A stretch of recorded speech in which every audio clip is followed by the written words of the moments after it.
A short time ago, the U.S. military carried out massive precision strikes on the three key nuclear facilities in the Iranian regime, Fordow, Natanz, and Esfahan. Remember, there are many targets left. Tonight's was the most difficult of them all, by far, and perhaps the most lethal. But if peace does not come quickly, we will go after those other targets with precision, speed, and skill. Most of them can be taken out in a matter of minutes. There's no military in the world that could have done what we did tonight, not even close. There has never been a military that could do what took place just a little while ago. 네, 지금 시각 8시 25분 지나가고 있습니다. 지금 보시고 계신 머니쇼, SBS 비즈 앱과 유튜브에서 실시간 시청이 가능합니다. SBS 비즈 앱 다운받으셔서 시청하시면 더 많은 정보와 뉴스 보실 수 있습니다. 더 많은 국내 주식 정보를 받아보실 분들은 카카오톡 채널 머니랩을 추가해주세요. 자, 이제 트럼프 대통령이 결국에 이란을 향해서 공격 버튼을 눌렀습니다. 3,000피를 기록하면서 이미 과매수 이야기가 나오고 있는 와중에 지금 지정학적 리스크까지 엄청나게 커졌는데, 소장님, 오늘 또 제가 정민 선배를 대신해서 또 이 자리에 오게 돼서 굉장히 어깨가 무거워요. 참. 그래도 2주라는 시간을 갖다가 시한을 줬으면은 그래도 일주일은 가져야 되는데 그게 이틀 만에 저렇게 됐습니다. 지금 좀 전에도 자료 화면이 나왔습니다만, 글쎄요, 꽤 피곤해 보이는 얼굴이죠. 트럼프 대통령도. 그리고 부통령, 국무장, 미국의 부통령, 국무장관, 국방장관을 뒤에 병풍 세우듯이 이렇게 뒤에 세워놓고 저렇게 하는데, 아까 우리 임선우 캐스터가 글로벌 비즈에서 뭐 여러 꼭지 소개했습니다만, 이번 조치는 좀 미국 의회 반발도 만만치 않고 마가 진영 내에서도 이렇게 논란이 생기고 좀 너무 의외네요. 너무 의외라서 오늘 또 그래도 트럼프 대통령을 그나마 이렇게 좀 꾸준히 관찰하시고 이해하려고 하는 우리 이충광 대표님 나오시는 날이라서 같이 한번 또 이야기를 풀어가 보죠. 뭐. 네, 그럼 이충광 대표님 모시겠습니다. 어서 오세요. 어서 오세요, 대표님. 그나마 트조알 트럼프를 조금은 안다고 할 수 있는 우리 이충광 대표님.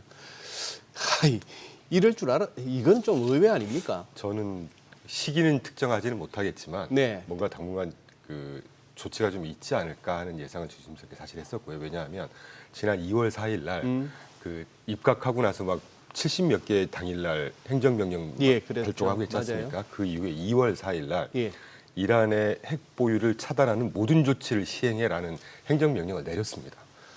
이란에?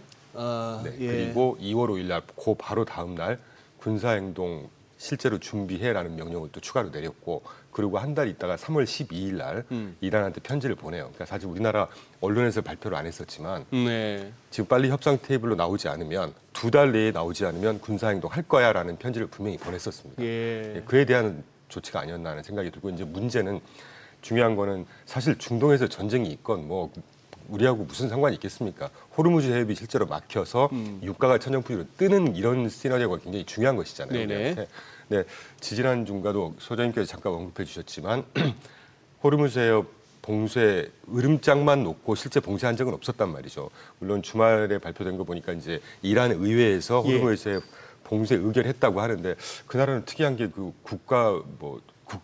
국가안보회의가 안보회의가 또 더 상위 회의체인 모양입니다. 그런가 거기서 봐요. 최종 의결한다고 하는데, 이게 이제 조금 더 확장해 보면 이게 지오폴리틱스에서 이 각국의 열강들하고 다 연결돼 있는 문제잖아요. 이란의 원유의 거의 90%를 중국이 의존을 하고 있습니다. 이게 만약에 호르무즈 해협이 봉쇄가 되면 이제 조금 확장된 군사 조치로 아시아 쪽의 말라카 해협까지 이제 군사 행동이 연쇄적으로 반응을 하면서 말라카 해협도 봉쇄가 될 것이고, 그러면 여기서 좀 특이한 내용이, 그러니까 좀 의외의 내용이시겠지만, 호르무즈 해협 봉쇄 때문에 가장 큰 피해를 보는 국가는 어딘가? 저는 중국이라고 보고 있어요. 그렇겠죠.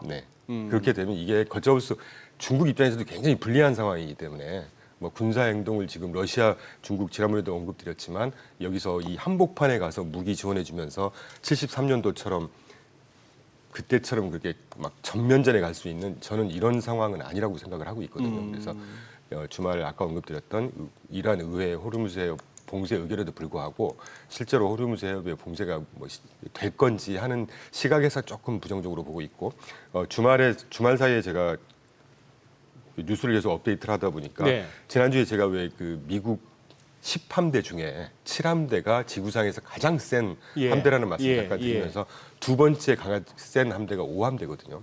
5함대가 중동만 전담을 하고 있습니다. 그러니까 이 함대가 한 함대라고 하는 거는 핵 항공모함 한 대에 구축함 뭐 전투함이 따라서 한 적을 때는 한 30대 많을 때는 한 50대 60대씩 따라다닌단 말이죠. 네. 주말에 다시 니미츠급 항공모함 추가로 파병 명령을 내렸습니다. 중동에. 네.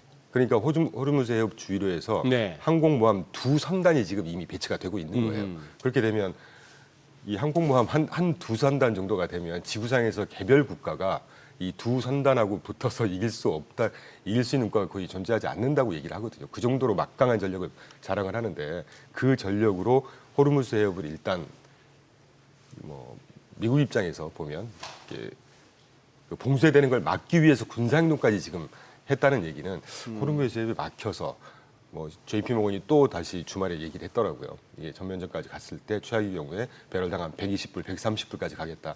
저는 그렇게까지는 안 갈 거라고 보고 있고 당분간의 변동성이 좀 높아지겠죠. 우리나라도 그렇고 지금 미국도 다행히 프리마켓 보니까 뭐 한 1%대가 아니고 0.3%대 마이너스인 거 보니까 그렇게 심각하게 시장에서 바라보고 있지 않지 않나 하는 생각을 하고 있습니다.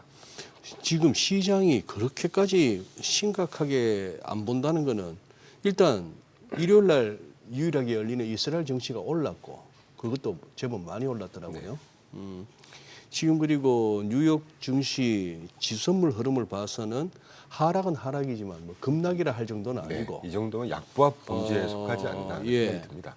그런 상황이고 그나마 이제 24시간 돌아가는 가상화폐 비트코인이 잠시 급락해서 뭐 10만 불도 하회했습니다만 지금 10만 불은 살짝 올라섰는데 지금 보니 유가가 조금씩 이제 상승폭을 키우는구나. 한 74불, 75불 예, 정도. 브렌트 유가 77불 올라서고 WTI는 75.7 뭐 이렇게 되는데 오늘 우리 시장도 개장 초 흐름만 보고 뭐 이렇게 판단하기에는 장중 변동성이나 그것도 조금 많을 것 같고. 단기적으로 높아지겠죠. 근데 이 대표께서는 어떻게 보세요? 이거 이런 식으로 저는 일단 저 개인적으로는 이것도 발목 꽤나 늪지대에 발을 들이는 거 아닌가 싶어요. 미국이 뭐 슈퍼맨처럼 이렇게 회자됩니다만 베트남전에서도 질질 끌려가서 그야말로 돈만 쓰고 사람 진 전쟁이었죠. 예, 지는 전쟁. 아프가니스탄 전쟁도 마찬가지. 아프가니스탄 같은 데서도 지상군 투입까지 했음에도 불구하고 결국 그렇게 나왔죠. 뭐 이렇게 보면은 그거보다 훨씬 더 큰 나라인데 이란은 그런 생각도 들고요. 그리고 저 내부적인 어떤 반발을 갖다가 어떻게 무마해 나갈지 저것도 걱정입니다. 네, 그렇기 때문에 네. 지금 제가 CG 준비한 네. 게 있지만 지난주 그러니까 6월 20일 현재로 보니까 폭스뉴스에서 발표한 여론조사입니다. 예. 디스어프로브 그러니까 그 부정 여론이 예. 57%고요. 예, 예. 그나마 어프로브가 이제 42%인데 예. 이런 것들을 트럼프가 무시할 수 있을까? 그리고 아까 좋은 언급해 주셨지만 네. 과거 베트남전이라든가 아프가니스탄전이 젊은 소중한 목숨만 잃었단 말이죠. 미국 그래요. 시민들 입장에서는. 네. 그런 전쟁에 다시 또 참여하도록 여론이 가만히 있을 거냐. 그리고 중요한 건 트럼프가 이걸 무시할 거냐. 저는 아닐 것 같아요. 무엇보다 실리를 추구하는 사람 아니겠습니까? 네. 트럼프라는 분이. 네. 그래서 이게 확정까지 가서 막 좋아.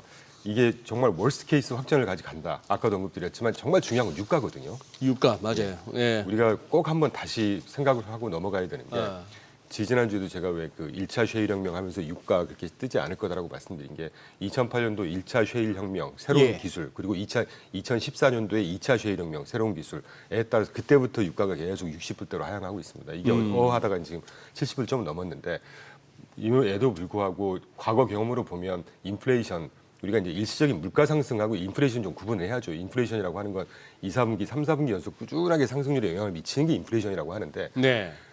그 지금 서부 텍사스산 기준으로 보면 한 74, 75불로 딱 수렴하는 그림을 보이거든요. 이게 왜 그러냐면 미국이 우리나라가 오늘 조금 더 흔들릴 거고 저는 조심스럽게 예상하는 게 뭐 중요한 건 아니지만 미국은 생각보다 조금 덜 흔들릴 것 같아요. 증시가. 네네. 네네. 흔들리는 폭 자체가 적을 것 같습니다. 왜냐하면 예. 전면전으로 가더라도 미국이 실제로 입는 타격은 그렇게 크지 않을 거예요. 아, 왜 그러냐면 미국이 지금 원유 자급자족이 끝내버린 상태입니다. 리그 카운트라고 그래서 시추선 그 카운트를 항상 재거든요. 올 연초에 시추선 미국 전역에서 시추선 돌아갔던 개수가 593기 정도 됐었는데 6월 20일 날 제가 업데이트를 해보니까 556기인가로 쑥 떨어져 있어요. 이 말은 이제 유가가 떨어져 있으니까 이제 시추를 하는 정유사 소규모 정유사 입장에서는 이 BP가 안 맞는다는 거 아닙니까? 근데 이제 네. 70불 중반, 80불 가까이 가게 되면 리그들이 다시 또 시추를 하기 시작할 겁니다. 그럼 원유 시장의 공급이 또 파격적으로 늘어난단 말이죠. 또 하나 우리가 조금 자세히 들어가서 10년 전하고 지금하고 다른 게 이 리그가 퍼내는 일일 그 원유 생산량이 1,500배럴 정도 된다고 하거든요. 참고로 1,500배럴이면 이게 엄청 많은 양입니다.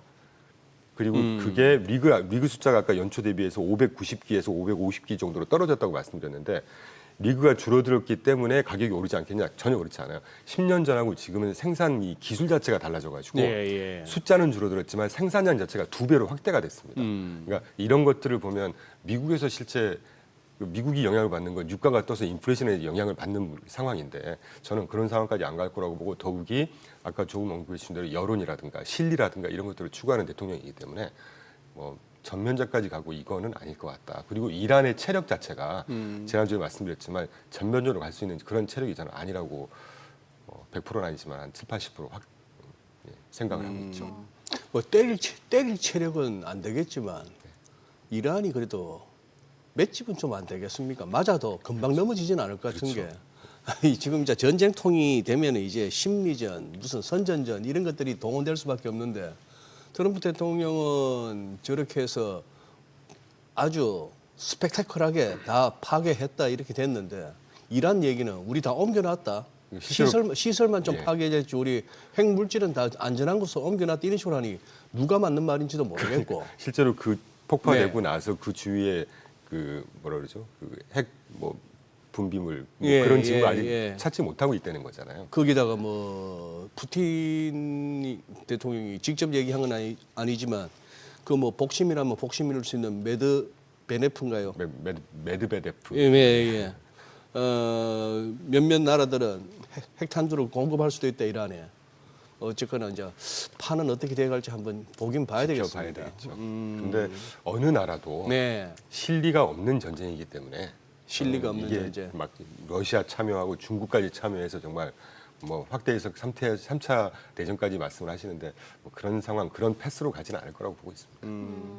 뭐 아까 이제 유가 얘기해 주셨는데 공급망이 좀 안정이 되다 보니까 유가가 그러면은 뭐 미국의 물가에 좀 영향을 주는 게 좀 제한적이라는 저는 말씀이신 그런 거죠? 식으로 생각하고 있고 왜 그러냐면 그 중동산 유가가 사실 고품질이죠. 예. 그런데 한 5년 전으로 기억하고 있습니다. 제가 죄송하지만 국가가 기억이 안 나는데 중남미의 모 국가에서 전 세계 두 번째로 많은 유전량이 새로 개발이 그러니까 발굴이 됐는데 그 품질이 가장 좋은 품질이라고 해요. 그러니까 이게 무슨 말이냐면 오펙이 한 5년 전, 10년 전까지만 해도 이 유가를 가지고 유가 시장을 주물럭했던 이 전략은 가격 전략이었습니다. 잘 아시는 대로. 예. 근데 최근에 마켓 쉐어 전략으로 바꿨어요. 그러니까 생산량을 더 이제 늘려가지고 가격이 좀 떨어지고 이러니까 마켓 쉐어를 빨리 확보하자 이런 전략으로 바꿨단 말이죠. 그렇기 때문에 유가의 흐름이 그렇게 예민하게 막 단기에 막 90불, 100불 가고 이런 상황이 연출은 안 될 거다라는 생각을 하고 있습니다. 이런 저런 것들을 고려했을 때. 그래요. 또 특히 미국이 다시 강조드리지만 미국이 전 세계 2019년 12월로 기억합니다만 그때 현재로 단일 최대 원유 생산국이 됐습니다. 미국이. 셰일 혁명이 크긴 컸어요 아이, 보니까 그럼요. 최대 산유국에 맞습니다. 어지간하면 자급자족이 된단 말이죠. 네. 이게 지정학적으로도 그렇고 굉장히 큰 파급 효과가 있습니다. 사실. 이건 분명 그럼 과거 1차, 2차 오일 쇼크 때하고는 분명히 다른 예. 배경이네요. 맞습니다. 어. 그게 이제 군사 전략, 정치 전략도 다 영향을 미치고 있는 것이죠. 예, 먼저 이제 또 계속해서 그건 그나저나 뭐 이제 앞으로 지켜는 보겠습니다. 이제 미국 말은 못 믿겠네요. 2주가 이틀이고 절대 옹호하는 건 아닙니다만 이게 이제 군사 행동까지 엮여 있는 문제고 정치적인 어떤 우위에 설 수 있는 이런 정말 현실 국제 정치의 문제지 않습니까? 이제 우리 같은 사람들까지 다 예측할 정도로 멘트를 날려주고 하는 거는 전략이 이미 아닌 것이겠죠. 뭔가 숨은 속내가 있지 않겠습니까? 뭐 G7 좀 일찍 귀국하면서 뭐 휴전 때문에 가는 건 아니야. 좀 더 큰 게 있어 했던 그게 이제 이거였지 않았나. 이거였다고 볼 수 있네요. 예, 한번 보고 네. 가야 되겠고. 그래도 이거 3년 6개월, 3년 반 만에 3,000포인트입니다. 참 축하할 일이긴 한데 네. 참 혹시 외신에서도 이게 좀 다르던가요? 모 국내 경제 채널 한 군데에서 네. 미국 월스트리트의 모 이제 CIO하고 인터뷰를 하면서 좋게 평가하고 있다 이 정도 외에는 죄송합니다. 절대 찬물을 끼얹자는 건 아니고요. 저희가 미국 시장을 주로 보지 않습니까? 네. 근 2, 3년 내에 월스트리트에서 코리아를 언급하는 건 제가 사실 못 봤습니다. 아, 그래요? 네, 이건 현실입니다. 제가 절대 부정적인 의견을 말씀드리는 게 아니고요. 예. 지금 어떻게 펀더멘털 측면에서나 뭐 아니면 수급 측면에서나 어쨌거나 이 3,000포인트 올라오는 속도도 대단하고 이제 레벨도 올라왔어요. 이제 한번 조금 그래도 한번 짚어는 봐야죠. 그럼요. 예, 굉장히 어떻게 중요합니다. 보세요? 참 소신발언을 하겠습니다. 네네네. 지금까지는 수급이었던 것 같아요. 수급. 그리고 지난주에도 제가 하반기에 이렇게 셀까 하는 생각은 좀 든다라는 식의 이제 멘트를 좀 드렸었는데 지금 띄워드리는 대선 전후 증시 수급 패턴이라는 그래프를 한번 띄워주시면 좋겠는데요.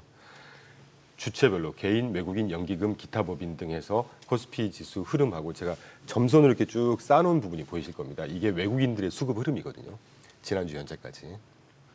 네, 외국인들의 지금 주황색. 점선으로 이렇게 예, 주황색 그래프가 네, 예. 연초 이후에 지금 쭉 올라오는 패턴을 그리다가 최근에 살짝 꺾이고 있잖아요. 지금. 왜 아, 이게 저 외국인들의 살짝 끝부분에서. 매수 양을 보여드리는 겁니다. 네, 네. 그러니까 저런 것들을 우리가 조금 봐야 될 필요가 있을 것 같고 이제까지 뭐 3년 6개월 만에 3천을 넘은 건 이미 잘 아실 테니까 네. 좀 균형감을 가지시라는 측면에서 제가 다른 시각을 좀 저는 사실 우리나라 1년 GDP 2,400조 정도 됩니다. 드디어 3천이 넘으면서 GDP를 넘어서는 시가총액이 드디어 이제 지난주에 2,436조 원인가 됐다고 그래요. 아하. 그것도 참 우픈 현실이죠. 왜냐하면 미국의 GDP가 한 30조 달러인데 예. 시가총액이 60조 달러거든요. 그러니까 2배입니다. 그만큼 기대감을 반영했다는 것이죠. 근데 우리나라가 지금 GDP가 2,400조인데 시가총액이 2,400조가 안 됐었다는 얘기도 좀 우픈 현실인데 드디어 하여튼 넘었습니다. 그 2,400조 중에 우리나라 수출이 차지하는 비중이 거의 한 뭐 80%, 90% 될 겁니다. 예. 수출과 수입만 합쳐도 100%가 넘을 정도니까 수출 하나를 보자는 건데 우리나라 수출 5월 달 발표된 6월 초에 발표된 5월까지 수출을 보면 절대 회복세가 지금 보이고 있는 추세가 아니고요. 아마 CG를 좀 5월 수출 YOY 마이너스 1.3이라고 돼 있는 차트를 좀 보여주시면 좋겠는데 어쨌건 하여튼 예 지금 수출이 계속해서 트렌디하게는 좀 다운하고 있는 추세고 다음 페이지 주요 품목별로 한 15개 품목이 있습니다만 유일하게 4월 대비 5월 달에 반도체 하나 빼고 나머지가 다 안 좋은 상황입니다 지금. 그리고 주요 수출 대상국도 미국, 중국, EU, 일본만 놓고 보더라도 이 4개 지역으로 수출이 계속 줄어들고 있어요. 그러니까 절대 제가 그 찬물을 끼얹자는 의미라기보다는 균형감 있는 투자 시각을 좀 가지시라는 입장에서 이걸 좀 보여드리고 있는 거고 이것 때문에 그렇기 때문에 사실은 이제 신정부에 대한 기대감, 수급 그리고 그만큼 지난주에 언급드렸지만 지난 2년 동안 굉장히 눌려 있었던 시장이었지 않습니까? 거기에 대한 반발, 뭐 신정부 기대감인데 이게 당분간은 뭐 지난주에 질문 주셨을 때 당분간 좀 즐겨도 되는 시장인 것 같다라는 말씀을 좀 이렇게 드렸었고 이제 하반기로 갔을 때 제가 이런 전망을 할 때는 한 6개월 정도 길게는 1년 이렇게 전망을 하는데 하반기 이 주가 패턴도 상반기만큼 그렇게 견조할 거냐 하는 거는 모르겠습니다. 뭐 귀신도 모르는 거니까. 그런데 저희처럼 그냥 펀더멘털 입각에서 판단하는 입장에서는 아까 제가 수출이라든가 몇 가지 보여드렸던 그런 것들을 보면 조금 신중할 필요는 있지 않을까 하는 생각을 하고 있죠. 뭐 시장 전반은 그렇고 제가 여쭤보고 싶은 게 반도체주는 어떻게 보시는지 저희가 쉬는 사이에 이제 또 뭐 미국에서 그 한국 기업 대상으로 미국 반도체 장비에 대한 공급 제한 조치 검토하고 있다 이런 소식 나왔었잖아요. 그러게 말이죠. 지난주 금요일 날 예. 지난주 이제 찾아뵙고 나서 쭉 이제 팔로우하면 저도 반도체 ETF를 투자하고 있기 때문에 어허. 근데 희소식이 하나 있었어요. 반도체 가격이 올라갈 거라는 보고서들이 막 쏟아져 나오더라고요. 예. 그래서 우리나라 반도체 유락이 좋고 하니까 우리나라도 좀 당분간 가겠구나. 그런데 그냥 주말에 트럼프가 또 그 VEU라고 해서 Verified End User, 그러니까 검증된 최종 사용자라는 거 기억나시는지 모르겠어요. 이게 지금 2022년도 10월 달에 VEU 자격이라고 해서 건건이 다 수출하고 수입하고 승인을 받아야 되는 거를 그냥 한꺼번에 승인 딱 해주면 일정 기간 동안 쭉 알아서 그냥 자유롭게 수출 수입해 이러는 예, 거거든요. 예. 그걸 지금 다시 그러니까 지난주에 발표된 게 삼성전자, SK하이닉스, TSMC 등에 부여한 인증을 취소할 걸 검토하고 있다는 게 바로 그걸 취소하겠다는 겁니다. 그러니까 건건이 그 케이스 바이 케이스로 검토하겠다. 그러니까 이 반도체 해외 예. 고사양 반도체라든가 기술 이런 것들을 이제 수출을 어떻게든 그 제약을 함으로써 결국은 이제 이걸 중국을 잡겠다는 얘기인데 거기에 이제 서플라이 체인 중에 삼성전자, 하이닉스, 뭐 TSMC가 다 중간에 있으니까 이게 좀 찬물이 아닌가 하는. 저게 생각이 주말까지만 하더라도 방침이다라고만 뉴스를 봤는데 확정인가요? 제가 알기로는 오늘 또 가서 찾아봐야 되겠지만 지난 그 주반까지는 취소할 걸 검토하고 있다고 검토하고 얘기했습니다. 있다 그랬어요. 네네. 네. 그러니까 이거 하나만으로도 실제 산업 레벨에서는 조금 냉각시킬 수 있는 그런 악재로 작용을 그러면 했겠죠. 삼성전자든 하이닉스든 TSMC든 뭐 중국 내에 또 미국에서 우리가 수입할 수 있는 뭐 기계라든가 반도체 어떤 기술이라든가 뭐 이런 게 있지 않겠습니까? 그걸 갖다가 중국 내 공장에서 사용할 때는 미국에서 허가를 받아야 된다. 그렇죠. 즉 허가를 받아야 된다는 얘기는 허가 안 해주겠다는 안 얘기고. 해주겠다는 얘기죠. 그러니까 정확하게 워딩을 제가 읽어드리면 동맹국 반도체 기업의 중국 공장을 대상으로 미국산 반도체 장비 공급을 제한할 방침이라는 걸 통보를 했다고 그럽니다. 아하하. 예, 예, 그러니까 예. 지난주에 참 악재오재가 섞여 있어가지고 그래도 반도체도 이제 좀 괜찮겠구나 했는데 그냥 주후반에 우리 미스터 트럼프께서 또 한번 이렇게 찬물을 끼얹는 조치를 이거는 취했더라고요. 그러면 미국의 반도체 기업이든 반도체 장비 기업이든 미국한테도 악재로 봐야 되는 거 아닙니까? 그렇죠. 그러니까 지난주 금요일 날 뭐 엔비디아 등등 다 1, 2%씩 빠졌지 않습니까? 그러니까 우리가 여기서 또 하나 우리가 좀 캐치해봐야 되는 중요한 포인트는 결국은 트럼프 행정부 또는 미국이 지금 원래 타겟을 하고 있던 원 타겟은 중국이라는 얘기예요.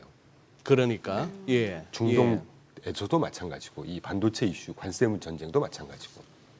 그래서 당분간의 변동성, 그러니까 이게 우연일지는 모르겠지만 제가 네. 한 2, 3주 전부터 한 7, 8월 정도 되면 변동성이 있지 않겠냐는 말씀을 드렸지 않습니까? 예. 그래서 뭐 절대 이렇게 제가 맞추고 뭐 이걸 떠나서 지금 확실히 시장은 빨리 오는 것 같아요, 항상. 이런 빨리. 변동성이 예상을 하면 항상 빨리 오더라고요. 근데 지금 사실 미국의 지표는 안 좋거든요. 네. 경기 선행 지수도 그렇고 무슨 뭐 그 필라델피아 제조업 지수, 필라델피아 그쪽도 어떻게 보면 제조업 관련해서는 뉴욕 엠파이어 스테이트 지수보다도 필리 제조업 지수가 조금 더 네. 실물을 갖다 경기를 그나마 반영한다고 잘 볼 수 보인다고 있는데 하는데. 이것도 지지부진하고 참 생각보다는 이렇게 지표가 안 올라와요 미국은. 네. 미국도 뭐 증시는 그래도 많이 반등을 해왔습니다만. 그동안 이제 많이 눌렸으니까 좀 반발 반등인가고 생각을 하는데 네. 실제로 지난주 찾아뵙고 나서 지난주부터 이제 제가 우려했던 실물 데이터가 조금씩 훼손되는 게 보이기 시작합니다. 실물 데이터가. 6월 17일 날 발표된 소매 판매도 이제 드디어 조금씩 꺾이는 게 보여요. 아하. GDP에 반영되는 통제 그룹은 0.4% 월간으로 올라서 예. 그나마 다행이었는데 헤드라인을 보시면 뭐 자동차 제외라든가 자동차 가스 제외라든가 0.3% 마이너스 0.31, 0.3 마이너스 0.1 헤드라인 월간으로 마이너스 0.9가 줄어드는 거거든요. 그러니까 소매가 이 소비세가 지금 줄어드는 징후가 보이고 있는 거니까 특히 이제 제가 개인적으로 보는 그 다음 그 옆에 오른쪽 그래프를 보여주시면 좋겠는데 품목별로 보시면 예. 뭐 들쭉날쭉합니다만 개인적으로 레스토랑 지표를 한번 보시자는 거죠. 세 번째 레스토랑 이제 외식 물가 지수라고 해서 재량 소비라고 합니다. 왜냐하면 앵커님 두 분 잘 아시겠지만 뭔가 이게 주머니 사정이 힘들고 경기가 불안하다고 하면 가장 먼저 외식을 줄이잖아요. 맞아요. 그래요. 그래서 디스크레셔널이라고 해서 재량 소비라고 하는데 저 재량 소비가 레스토랑 지수가 지난달도 안 좋았고 이번 달 발표된 것도 저렇게 안 좋습니다. 지금. 그러니까 뭔가 냉각이 되고 있다는 거는 분명한 것 같아요. 물론 이게 경기 침체를 얘기할 수 있는 수준까지 아직은 아닙니다. 네. MBER에서도 마찬가지고 우리가 이제 지난주에 또 막 언론에서 지금 스태그플레이션 얘기 자꾸 하고 그러는데 참 저는 스태그플레이션이 그렇게 우리가 막 조금 이렇게 징후가 안 좋다고 해서 함부로 그 언급하는 이런 상황이 역사적으로 미국 스태그플레이션 딱 한 번 있었습니다. 소장님 잘 아시는 예, 예. 1980년도 초반에 예. 한 번 있었거든요. 이제 그럴 상황까지는 아니지만 네. 이제 이 관세 문제가 어떤 식으로 영향이 있지 않겠습니까? 네. 그래서 하반기에 그래서 이제 소매 판매부터 점점 나오기 시작하는구나. 아. 근데 이제 그나마 모르겠습니다. 좀 단견일지는 모르겠지만 지난주부터 제가 계속 신경 쓰고 있는 게 실업수당 청구 건수가 6월 18일 날 주간 실업수당 청구 건수가 6월 18일 날 24만 5천 건 찍혔거든요. 네. 근데 전주가 225만 건이었습니다. 그나마 한 4만 건이 좀 줄어들었으니까 다행이긴 한데 이 절대 레벨이 연초에 21만 건, 22만 건이 보통 레벨이었습니다. 네, 예. 근데 지금 이게 24만 5천 건 넘어섰다는 얘기죠. 그러니까 아직 이것도 경기 침체를 논할 수준은 아니긴 하지만 어쨌건 연초 이후에 지금 이 트렌디하게 업하고 있는 게 확실히 이제 관세 영향이 조금씩 발현되기 시작하는구나. 이게 일시적으로 끝날지 또는 제가 종국에 믿고 있는 거는 지난주 FMC였습니다. 예. 이따가 언급되겠죠. 이번에는 이제 동결을 했죠. 어떻게 보면 매파적인. 그런데 한 9월 정도 이런 식의 실물 데이터가 계속 조금씩 훼손이 되는 게 보인다고 하면 FMC 크리스토퍼 월로도 지난주에 얘기했지 않습니까? 왜 노동시장이 균열될 때까지 기다리려고 하느냐. 미리 해야지. 물론 그분의 언급이 이제 차기 연준 의장 하마평이 되니까 이제 정치적인 예, 좀 예. 그런 게 있었을 것 같긴 하지만 예. 저는 오랜만에 연준 위원 내지는 총재들 발언 중에 마음에 드는 발언이었습니다. 뭐하러 그때까지 굳이 기다리려고 하니 지금까지 나오는 물가도 괜찮고 대신 경기가 균열되는 걸 보일 때 굳이 기다리지 말고 미리 선제적으로 하자. 그래도 충분한 지금 레벨이다. 그래서 네. 네, 일단 뭐 미국 실물 지표가 냉각되고 있다는 점 말씀을 해주셨는데 지금 개장까지 한 10분 남았습니다. 개장 상황 어떨지 동시효과 분위기부터 보시죠. 코스피 그렇게 크게 지금 하락 출발할 것으로 보이지는 않습니다. 0.3% 내림세로 3,000선 지켜내면서 3,012포인트에서 출발 준비하고 있고요. 코스닥이 조금 크게 떨어집니다. 1.13% 하락 출발 예상되면서 지금 동시효과 782포인트 가리키고 있습니다. 유가증권 시장 시총 상위 종목 예상가 확인하시죠. 삼성전자는 1.3% 약세 출발 예상됩니다. 현재 58,700원에서 출발 준비하고 있고요. SK보합이고 삼성바이오로스가 0.3%, LG에너지솔루션이 2% 하락 출발할 것으로 보입니다. 현재 예상가는 29만 9천 원으로 집계됩니다. 그런가 하면 지금 지정학적 리스크가 워낙 커졌기 때문에 방산 대표주 상승 출발할 것으로 보이는데요. 한화 에어로스페이스가 시총 5위에 올라가면서 0.53% 상승 출발 준비하고 있습니다. 현재 예상가 94만 3천 원으로 집계됩니다. 6위부터 10위도 보시죠. 네이버가 지금 상승 출발할 것으로 보입니다. 0.56% 강세로 27만 1,000원대. 현대차는 1.19% 약세로 20만 7,500원에서 출발 준비하고 있고요. KB금융 반등할 것으로 보입니다. 0.6% 강세로 10만 7,200원에서 출발 준비하고 있습니다. 밖에 삼성전자 우선주가 약세, HD현대중공업도 1.58% 하락 출발할 것으로 집계가 되고 있습니다. 이어서 코스닥 시총 상위 종목 예상가도 확인하시죠. 코스닥 쪽이 지금 더 큰 충격을 받을 것으로 보이는데 시총 상위 종목단을 보더라도 1위부터 5위까지 모두 약세 출발 예상됩니다. 알테오젠이 2.3% 내림세로 38만 1,000원대, 에코프로비엠이 전 거래일에 12% 급등세 보여줬었는데 오늘은 2% 가까이 내림세 출발 예상됩니다. 현재 예상가 10만 원으로 집계되고 있고요. HLB가 1.5% 약세로 5만 2,700원, 에코프로가 0.56% 약세 출발 예상됩니다. 레인보우 로보틱스까지도 2%대 내림세 보여줄 것으로 예상이 됩니다. 현재 예상가 28만 4천 원으로 집계되고 있습니다. 6위부터 12위까지 보시면 지금 10위권 내에서 3,000당 제약만 유일하게 2.5% 강세 보일 것으로 예상이 되고 있고요. 반면에 파마리서치가 2.8% 내림세로 44만 4천 원, 펩트론이 1.85% 약세로 호가는 19만 5,800원입니다. 그리고 휴젤도 0.68% 내림세고요. 리노공업까지 1%가량 하락하면서 5만 1,100원대에서 출발 준비하고 있습니다. 일단 후자님께서 네. 시장 충격이 그렇게 크진 않을 것이다라고 말씀해 주셨는데 일단 그래도 코스피 3,000은 지켜내면서 출발할 것으로 보여지고요. 예. 아마 코스닥이 1%가량 하락 출발이 예상되고 있는 상황이네요. 이 정도도 안 빠져주면 그건 좀 심한 거죠.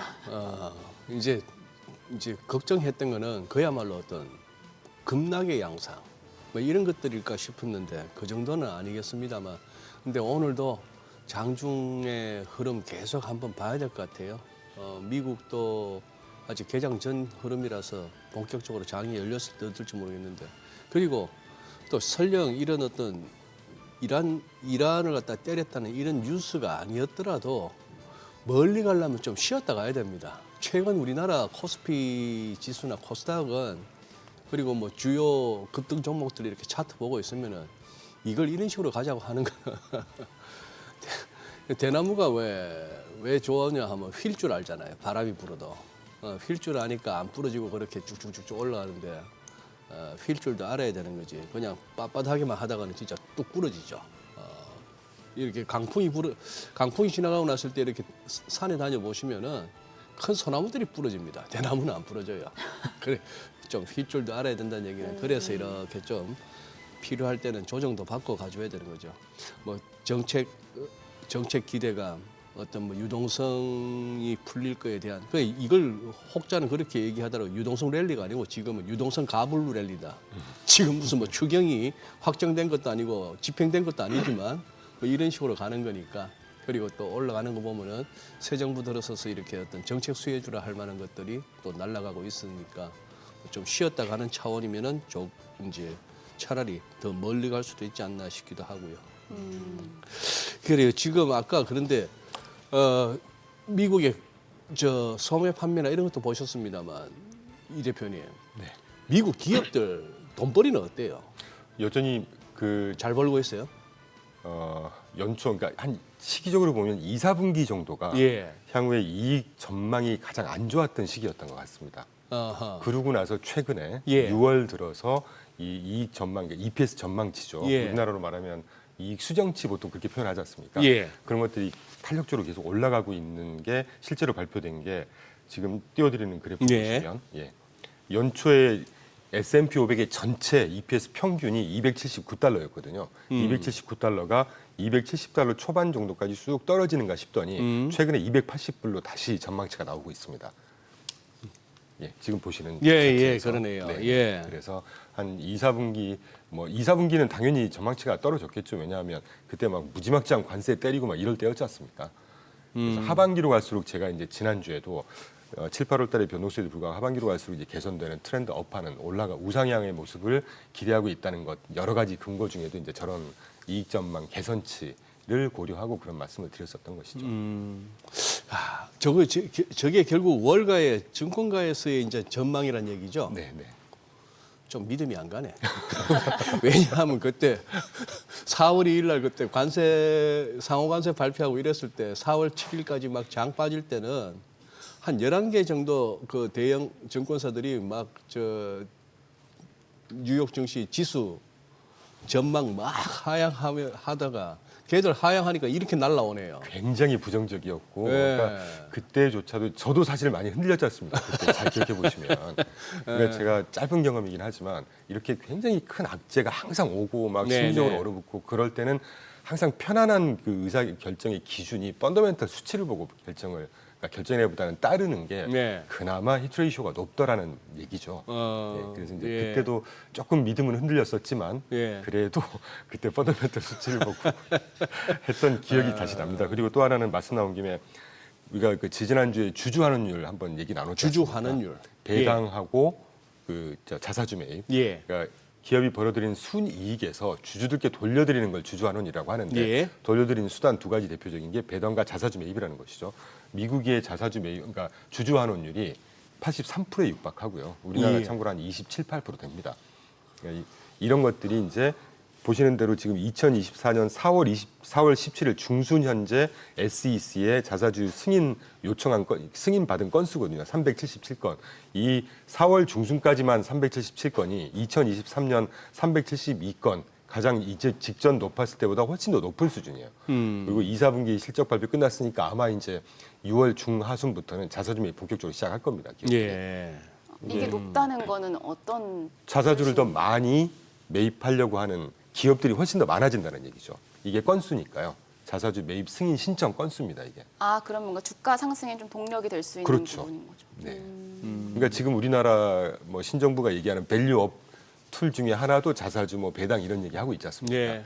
그러니까 미국은 이미 그 토양이 잘 구축이 돼 있다는 얘기고 절대 이거 저 침해 아닙니다. 그런데 투자하는 사람의 입장에서 보면 주가가 올라갈 수 있는 토대가 마련된 시장이 훨씬 더 매력적인 시장 아니겠나 하는 시각에서 제가 이런 말씀 드리는 거고요.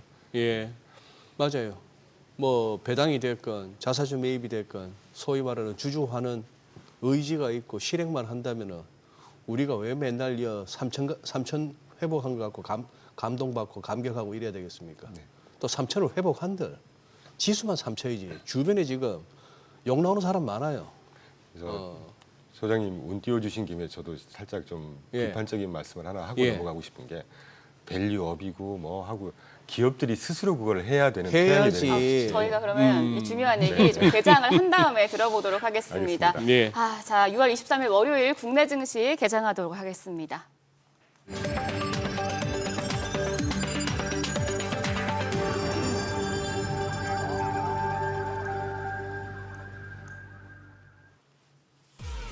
어려운 시장입니다. 이제 우리가 쉬는 사이에 미국이 이란 본토를 공격을 했고 글로벌 불확실성은 최고조에 달한 상황입니다. 이란이 호르무즈 해협 봉쇄를 의결했기 때문에 만약에 호르무즈 해협이 막히면 또 후폭풍이 얼마나 클지도 우려가 되는 상황이고요. 이런 가운데 우리 금융시장 오늘 다시 문을 여는데 일단 크게 출렁일 수 있겠다라는 우려는 컸지만 일단 동시호가 상황에서는 코스피가 3천을 지켜낼 것으로 보였었습니다. 3,000피를 만들어낸 상황에서 오늘 국내 증시가 위기를 헤쳐나갈 수 있을지 지수를 보시면 코스피가 지금 3천은 좀 아쉽게 반납을 하면서 출발을 했네요. 1%대 내림세로 2,991포인트 가리키고 있습니다. 3,000피 1일 천하에 그치는 건지 좀 지켜봐야겠고요. 코스닥도 1.64% 지금 하락 출발했습니다. 778포인트에서 움직임 나타냅니다. 유가증권 시장 시총 상위 종목 확인하시죠. 반도체 투톱이 일제히 약세입니다. 삼성전자가 1.85% 하락하면서 58,400원. SK하이닉스도 전 거래일에 5% 가까이 급등했었는데 오늘 1.75% 다시 조정을 받습니다. 거래가는 25만 2,500원으로 집계됩니다. 삼성 바이오로직스도 1.38% 약세, LG에너지솔루션 2.3% 내려갑니다. 현재 거래가 29만 8천 원이고요. 반면에 방산 대표진 하나에로스페이스가 상승합니다. 유일하게 시총 5위권에 내선 상승부를 키면서 0.32% 지금 하락 전환이 또 됐네요. 거래가 93만 5천 원으로 집계되고 있습니다. 6위부터 10위도 확인하시죠. 네이버는 상승 랠리를 이어갑니다. 2.23% 오름세로 27만 5,500원. 반면 현대차 3% 넘게 떨어지고 있습니다. 3.3% 약세로 20만 3천 원에 집계되고요. KB금융은 0.28% 반등합니다. 거래가는 10만 6,800원. HD현대중공업이 0.79% 약세로 43만 9,500원에 거래되고 있고요. 삼성전자 우선주도 1.85% 내림세 보여줍니다. 이어서 코스닥 시총 상위 종목 거래가도 확인하시죠. 지금 5위권까지 모두 약세입니다. 알테오젠이 2.4% 내림세로 38만 원대, 에코프로비엠 12% 급등했었는데 오늘 4% 가까이 내려갑니다. 거래가 97,800원이고요. HLB가 3.1% 내림세로 51,800원, 에코프로도 3.28% 약세 보여주고 있습니다. 거래가 42,850원으로 집계됩니다. 레인보우 로보틱스까지도 2.4% 조정받고 있습니다. 거래가는 28만 3천 원입니다. 6위부터 10위도 보시죠. 지금 10위권 내에선 삼천당 제약만 유일하게 상승불 켰습니다. 삼천당 제약 1.72% 오름세 보여주고 있습니다. 반면 파마리서치 0.6% 내림세로 거래가 45만 5천 원이고요. 펩트론이 1.95% 내림세로 19만 5,600원. 휴젤도 약세입니다. 1%가량 내려갑니다. 36만 5천 원대 거래되고 있고요. 그리고 클래시스까지 1.8% 하락하면서 5만 9,900원대 움직임 보여주고 있습니다. 지금 업종을 좀 살펴볼게요. 오늘의 해운과 가스, 유틸리티, 석유, 가스 쪽이 강하고 반면에 자동차, 철강 쪽이 약한 모습 보여주고 있습니다. 그리고 테마로는 오늘 해운주가 올라갑니다. 해운주 내에서 흥하해운이 15.7% 급등세 보여주고 있고요. 대한해운도 12%대 상승세 시현 중입니다. HMM까지 5%대 강세 기록하고 있습니다.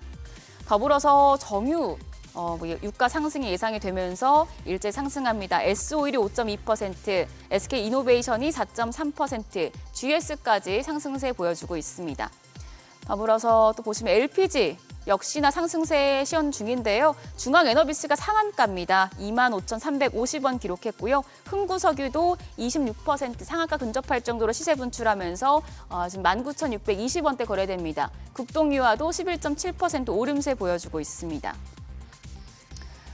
방산주까지만 좀 살펴볼게요. 방산주, 지정학적 위기가 고조되면서 역시나 오름세입니다. 빅텍이 10.2% 급등세 보여주고 있고요. 풍산홀딩스가 9.7% 강세로 거래가 48,900원. 그리고 LIG 넥스원도 3.45% 상승세 나타냅니다. 수급 상황 좀 살펴보겠습니다. 전 거래일에 외국인과 기관이 3천선을 만들어냈었는데 오늘은 역시나 메이저 수급주체 팔자 포지션 나타내고 있습니다. 외국인이 878억 원 매도 5위 기록하고 있고 기관 역시 234억 원 팔아냅니다. 이런 가운데 오늘 개인만 홀로 1,360억 원 순매수하고 있습니다. 코스닥 시장도 보시죠. 코스닥 시장도 흐름은 대동소이합니다. 외국인이 109억 원의 매도 5위 기록하고 있고요. 기관도 금액은 소폭이지만 35억 원 순매도입니다. 개인만 오늘 170억 원 매수 우위 나타내고 있습니다. 환율을 좀 보겠습니다. 오늘 달러 대비 원화 환율 9원 40전 급등하면서 1,375원에 출발했습니다. 오늘 시장 아쉽게 3천선 반납하면서 출발을 했고요. 그래도 좀 일부 테마들은 좋은 흐름 보여주고 있어서 또 좀 장이 좀 흐름을 지켜보셔야겠다는 생각도 들고요. 소장님 어떻게 보세요? 테마 갖고 기대하지는 않습니다. 테마는 언제든지 그러다가 그냥 또 시드는 게 테마니까 이제 전반적으로 이제 주도주라 할 만한 것들이 여기서 이제 어떤 조정에 그치느냐 아니면 여기서 또 결국 꺾이느냐를 갖다가 또 생각해 봐야 되는 건데 현재로서는 알 수가 없네요. 지금 또 아시아장 열리니까 미국은 또 아시아장 눈치를 보는지 살짝 또 지수 하락폭이 커지네요. 지수 선물이 서로 눈치를 보면서 아시아장이 이렇게 씩씩하게 이렇게 받아내면은 뉴욕장도 또 힘을 낼 수도 있을 거고 할 것 같은데. 그래 아까 하시고 싶었던 말씀이 그거죠. 정부가 어떻게 하고자 하는 정책 목표나 의지보다 실제 기업들이 그런 토양 문화가 정착이 되고 그렇게 해야 되는 것이지 외부에서 이거 하라고 한다고 해서 기업 입장에서 보면 그것도 부담 아니겠습니까? 네. 충분히 그럴 수 있는 것이죠. 아유 그놈의 잡주들 그만 좀 상장시키고 지금도 잡주다 싶은 것 좀 상장 폐지 좀 시키고 그래야 이게 지수가 그래야 좀 그 종목 뭡니까 투자도 할 맛이 나는 거지. 참고로 말씀드리지만 예. 한 10여 년 전에 지배구조 관련한 이제 펀드를 제가 운용사에 있을 때 세일즈도 하고 했을 때인데 네. 그때 보니까 10여 년 전 기준으로 미국 증권시장에서 그때 기준으로 향후 10년, 그러니까 그 전 10년 동안 네. 지주사가 훨씬 더 줄어들고 있었습니다. 미국은 스스로 지주사를 반납하고 있는 네. 것이죠. 우리나라는 지주사가 그때 증가하고 있었어요. 그러니까 지주사라는 게 오늘 논할 자리는 아니겠지만 네. 그게 썩 그렇게 바람직한 구조라고 저는 생각은 안 하고 있거든요. 우리나라 제약회사 네. 그 조그만 영양제 드링크 하나가 지주사 전체 매출의 80%를 차지하는 회사가 지주사 체제란 말이죠. 예. 그러니까 이거는 효율적인 문화 체제는 아니다라는 생각들을 하고 있습니다. 여담으로. 예. 그래요. 그것 좀 어떻게 좀 진짜 제대로 한번 해결해주는 정부도 나오고 그렇게 했으면 좋겠습니다. 이번에 한번 기대해 볼까요, 그냥? 자, 그리고 이거는요. 아까 보니까 지금 6월 들어서 20일까지 굉장히 수출도 좋고 반도체도 좋으니까 그동안에 반도체 주식들의 그 상승은 어느 정도 이제 정당화됩니다만 꼭 저러고 나서는 잡주 앞에 개자도 붙여달라. 조금 더 그래도 이러나 저러나 미국 얘기를 좀 해야 되겠는데 지금 금리 인하라는 것이 이 뉴스도 기억이 납니다. 이렇게 살피다 보니까 지난주에 스위스, 스웨덴, 노르웨이 이 세 나라가 유럽에서 24시간 내에 하루 사이에 그 세 중앙은행들이 다 금리 인하를 나섰더라고요. 그래놓고 이제 결국 제로헤지 기사였는데 리퀴디티 플러드 게이트니까 결국 유동성 수문이 열렸다. 이런 식으로 얘기를 하더란 말이에요. 잠깐 짤막한 기사가 예, 나왔죠. 짤막한 저도 기사가 봤던 하나 얘기 나왔어요. 그러니 결국은 금리 인하라는 것은 어쨌거나 시장 측면에서는 그만큼 유동성 측면에서 뭐 풀린다, 완화된다 하는 건데 그렇게 다들 하고 있고 결국은 미국이 언제 해주느냐인데 그 부분 FOMC도 지난주 있었으니까 지금 이제 원래는 7월 달 다음 회의 때도 가능해요라고 바람은 잡고 있습니다만. 저도 7월 달에 그러니까 금리 인하를 할 가능성은 조금씩 올라간다는 느낌이 듭니다. 물론 뭐 지난주에 사실 제가 보는 뭐 두 가지, 세 가지 노동시장 실업성 청구권 수 뭐 여전히 괜찮아지긴 했지만 그래도 트렌디하게 좀 올라가고 있는 추세 하나, 소매 판매 좀 꺾였던 거, 그리고 네. 산업 생산도 사실 안 좋았거든요. 그러니까 발표됐지만 네. 주택 시장은 워낙 계속 안 좋았겠죠. 왜냐하면 금리가 안 떨어지고 있으니까 30년물 모기지 금리가 지금 6.8, 6.7이란 말이죠. 그러니까 이런 것들이 지금 드디어 이제 소비 부분이랑 노동 시장 부분이 조금씩 이제 균열이 되는 걸 보이기 시작한다. 그러면 제롬 파월이든 FOMC 입장에서도 계속 이렇게 쓸데없는, 죄송하지만 똥꼬집을 부질 이유가 없다는 겁니다. 저는 사실 보수적으로 생각을 하고 있고 그분들의 입장에서 항상 생각을 하려고 하는데 원로가 그래서 저는 아까 제가 여담으로 정치적인 발언도 있지 않겠냐라고 말씀을 드렸지만 최근에 그 멘트, 인터뷰 멘트 중에 가장 반가운 멘트였던 것 같아요. 아주 합리적으로 굳이 왜 균열이 있을 때까지 기다리려고 하니? 왜 고용시장 뿔을 쥐고 네. 나서 움직이려 하느냐? 인하할 수 있는 조건이 다 지금 충족이 되어 있는 상황인데 그런 면에서 저는 딱 느낌은 7월에도 한 25EP 정도 최소 스몰 스텝부터 시작할 수 있지 않을까 하는 느낌이 듭니다 지금. 그럼 또 시장은 환호하는 방향으로 가겠죠. 그러면은 그죠. 제가 자주 듣는 비유인데 이제 밤새도록 캠프파이어하고 놀고 이렇게 불이 이제 다 꺼져갈 무렵인데 야 막내야 가서 저 장작 좀 더 가져와라 해서 또 이제 불 지피는 거죠 또. 꺼질 듯한 불씨를 살려서 또 한번 더 노는 거지 마지막에. 그렇죠. 그리고 해장하러 가는 거죠. 그리고 이제 좀 앞선 얘기지만 연말 내년 갈수록 이제 중간 선거 준비할 거고 그래서 어쨌건 증시에는 저는 그렇게 악재가 크게는 안 보입니다. 물론 이런 전쟁이 어떻게 될지는 두고 봐야 되겠지만 그거 외에는 우리가 예상할 수 있는 어떤 패스에서의 그렇게 큰 악재는 안 보이는 상황인 것 같아요.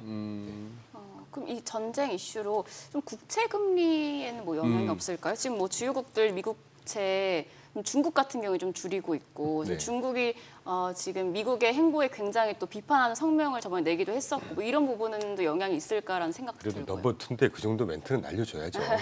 근데 실제 지금 보시는 페이지 미국 국채 수급 현황을 제가 한 달에 한 번씩 꼭 보여드리려고 합니다. 이게 중요하기 때문에 이 그래프를 보셔서 워낙 많아서 구분이 안 되실 텐데 제가 따로 테이블을 해갖고 왔습니다. 지난 11월 1일 그러니까 트럼프 당선 때부터 월간으로 각 국가 주요 국가들이 미 국채를 월간으로 얼마나 사고 팔았느냐를 수치로 보여드리는 것이거든요. 보시면 지난 3월 대비 4월 이게 두 달 있다가 발표를 합니다. 4월 현재 제가 주황색으로 이렇게 좀 색깔을 입혀놓은 싱가포르, 홍콩, 인디아, 한국 주로 아시아 국가들이 지난 한 달 동안 3월 대비 4월 달에 미 국채를 좀 많이 팔았어요. 예. 싱가포르 같으면 4월 달에 3월 대비 마이너스 5.7%만큼 비중을 줄였다는 거고 미국 국채를 던졌다는 얘기입니다. 홍콩이 마이너스 6%, 그다음에 인디아가 마이너스 3% 뭐 이런 식인데 나머지 국가들은 보시면 예를 들면 저 캐나다 같은 경우가 되게 독특한 게 3월 대비 4월 달에 마이너스 13.56%만큼 비중을 확 줄였거든요. 그런데 1월, 2월을 보시면 또 16% 가까이, 5% 가까이, 한 20% 가까이 연초에 샀습니다. 아 그래요? 그러니까 샀다가 팔았다가 예, 연초에 제가 지난달인가 연초 자산 배분하고 맞물려 있는 것 같다. 미국채를 던지고 팔고 하는 게 그거의 어떤 일환을 벗어나지는 않는 것 같고 유일하게 이제 중국만 내내 팔고 있는데 문제는 앞에서 그래프 보신 것처럼 중국을 판 이상으로 영국, 벨기에, 룩셈버그 이런 데가 더 많이 사주고 있기 때문에 미국 국채 수급은 아직 뭐 이렇게 아직이 아니라 뭐 훼손될 염려를 한다거나 그게 뭐 지금 뭔가 문제가 있다거나 이런 상황은 아니다 하는 생각을 하고 있죠. 그나마 뭐 그러려고 그런 건 아니겠지만 중동의 지정학적 위기감이 더 커지다 보니까 미국채 금리는 좀 낮아졌어요. 네. 그래도 의도한 거든 의도하지 않은 의도했든 거든. 안 했든 간에 또 뭐 혹시나 그래서 또 미국의 지금 뭐 베센트 장관이 늘 힌트를 줍니다만 우리한테 중요한 거는 10년물 수익률이야 했던 이게 오르면 안 된다는 것이고 그래서 낮아지긴 그렇게 보면 뭐 베센트 장관이나 미국 트럼프 대통령이나 그거밖에 안 내렸어? 미국채 수익률이 금리가 뭐 이런 생각도 하긴 하겠습니다만 달러도 어떻게 보면은 인덱스가 98 공방이 아슬아슬했는데 이번 이것 때문에 이제 지지되고 있어요. 98이. 뭐 그런 측면도 없잖아 있네요. 네. 전쟁 때문에. 예. 뭐 설마 전쟁을 의도해 하진 않았겠지만 예, 그렇죠. 예. 아유, 지금 이제 낙폭이 좀 커지네. 코스닥은 2%가 넘는. 변동성은 좀 커지지 않을까 하는 생각이 듭니다. 중동 전쟁에 직격탄을 맞는 나라가 우리나라 같은 구조란 말이죠. 그래요. 중국에서 거의 60%를 원유를 수출을 하고 있고 어쨌건 거기가 불안해지면 미국과는 또 다르게 미국도 뭐 흔들릴 수 있겠지만 우리나라 같은 데가 훨씬 더 심리적으로나 실제 영향이 더 커지지 않겠습니까? 수급 측면에서도 지금 순매수는 우리 거래소 코스닥 할 것 없이 개인밖에 없네요. 그런 그게. 예, 아무래도 상황을 좀 더 지켜봐야겠죠. 그래도. 예, 뭐 지켜는 봐야 될 것 같습니다만, 지금 뭐 그러면 미국에서 이렇게 지수가 빠지는 와중에도 그나마 이렇게 좀 혹시나 미국도 조정을 받는다 치면은 그 중에서도 이렇게 좀 제일 견딜 만한 업종은 어디라고 보세요? 견딜 수 있는 내지는 이 에너지. 와중에도 상승할 수 있는 에너지겠죠. 에너지 쪽. 예. 그러니까 여담입니다 이거는. 네. 저희 회사에서 이제 저희 같이 하시는 대표님하고 항상 농담처럼 하는 얘기가 형님 WTI 기준으로 60 앞에 6자가 보이면 무조건 사야 된다. 육자가 예, 보이면 60불 때가 보이면 60 무조건 사야 된다. 예. 이게 큰 흐름으로 이 진폭이 기간이 짧든 굵든가도 항상 60불 때다가 쭉 올라갔다가 또 빠지고 이런 패턴을 보이거든요. 네. 그래서 요번에 지금 이제 74 오늘 몇 불까지 갈지 모르겠습니다. 74, 85, 80에서 한 85불까지 가더라도 뭐 유가 상승이 미국의 인플레이션에 큰 영향을 미치는 뭐 경험은 없었던 것 같습니다. 네. 물론 이제 이게 봉사가 되고 진짜 더 전면전이 가서 90불, 100불 이러면 이제 모든 전망치라든가 인플레이션 전망치도 바꿔야 되겠죠. 예. 뭐 한 80에서 85불 정도까지는 충분히 버퍼 역할을 할 수 있다는 생각을 하고 있고 그래서 하여튼 아까 여담을 제가 뜬금없는 여담을 말씀드렸는데 결국 한 두세 달 전에 육자 보였던 60불 때 WTI 기준으로 하면 그때 투자했으면 실제로 또 수익을 내지 않았을까. 당분간은 유가 에너지 쪽이 강세가 가지 않겠어요. 우리나라도 아까 소개해 주셨지만 가스라든가 원유 쪽 뭐 좋은 건 당연하다는 생각을 하고 있습니다. 물론 하나만 더 바로 직접적인 연관이 없는 멘트를 좀 드리고 간다고 하면 이렇게 전쟁 때문에 흔들리고 있지 않습니까? 이건 저는 한 3개월, 6개월 텀으로 보면 분명히 저가 매수의 기회라는 생각을 확고하게 하고 있습니다. 그건 우리 국내 증시에도 마찬가지예요. 네, 마찬가지라고 생각합니다. 네. 우리나라 증시도 당분간은 갈 것 같거든요. 그러니까 알겠습니다. 예. 네, 오늘 말씀 여기까지 들어보도록 하겠습니다. 감사합니다. 네, 고맙습니다. 감사합니다. 네, 이번 주 증시 전망이 궁금하신 분들은 카카오톡 채널 머니랩에서 증시 리포트 드리고 있으니 채널 추가해서 참고하시길 바랍니다.